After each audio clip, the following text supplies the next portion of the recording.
Chapter 12. T tests for the mean and proportion tests. Problem 35. Test Friday problem 35. One sample procedures for proportions, like those for means, are used to analyze data from matched pairs design. Here is an example. Each of 50 subjects taste 2 unmarked cups of coffee and say which he or she prefers. 1 cup in each pair contains instant coffee, the other fresh brewed coffee. 31 of the subjects prefer fresh brewed. Take B to be the proportion of the population who would prefer fresh brewed coffee in this blind tasting. Test the claim that a majority of people prefer the taste of fresh brewed coffee. Here we go. It's a proportion. So this is a 1 sample Z proportion. And we are looking at whether a majority, well, not a majority would be 50%. So our null hypothesis is that our proportion equals 50%. Our alternative is that our proportion is greater than 50%. That more than half of the people like fresh brewed coffee. Step 2. It doesn't say anything about random. They probably did not pick 50 random people, but hopefully they randomly picked which cup of coffee they drank first. Hopefully they said, we'll flip a coin. Heads means they drink the instant coffee first, and tails means they drink the fresh brewed coffee first, because maybe order matters. So we'll just have to assume that they use some type of randomization. And now we have the normal check. So approximately normal, you cannot use the central limit theorem. You cannot say that we had 50 people do this study. That is only for the mean. So it's approximately normal.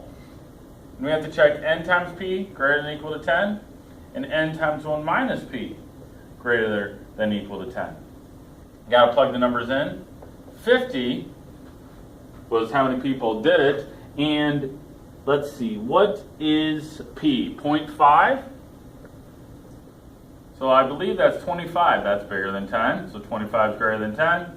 This side is also going to end up being 25 greater than or equal to 10. So we do have a normal approximation. Step 3 is our calculator. Stat. Test. That's why it's so important to name the test. 1 sample Z proportion. 1 proportion Z test. Bam. Our null hypothesis is 0.5. I believe we had 31 say they liked fresh brewed coffee, and our sample size was 50. And we're going to use a greater than. So that's what should be on our calculator. By the way, our p hat, our sample proportion, would I believe be 31 divided by 50, I believe is 62%. Could that simply happen by chance? We just got the people randomly that like fresh brewed coffee rather than instant coffee. Or is that far enough away from 50% to say that the majority of people like fresh brewed coffee? That's what we're trying to figure out. So we'll calculate a p-value, and the p-value is really close to 5%, but not quite. So the p-value equals 0.045, and that is 1.7 standard deviations away. Step 4. I'm going to erase something here. I'm going to erase this because step 4 is important to get the wording down.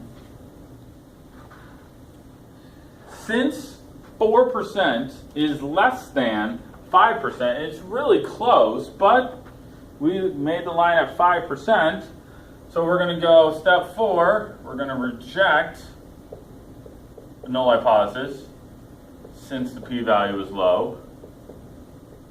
Since the p-value is less than 5%. So we're saying no to the alternative, and we're saying we have evidence.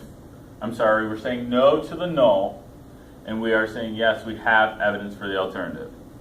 We have evidence that, and then put this into words, the true mean of people that liked fresh brewed coffee, we have evidence that the true proportion of fresh brewed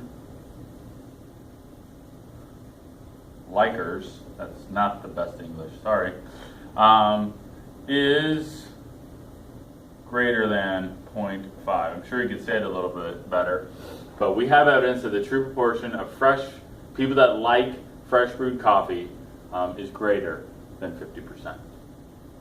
That is problem. Oh, we have a couple other questions. B, find a 90% confidence interval.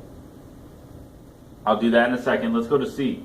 When you do an experiment like this, in what order should you present the 2 cups of coffee? Oh, I answer that randomly. Randomly. So B, a 90% confidence interval. Basically on our calculator, we would go down to 1 proportion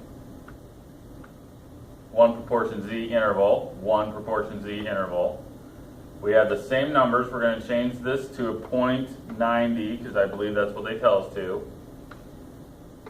And 50% is not in there. So a step 3 on a confidence interval would be like between 51 and 73%.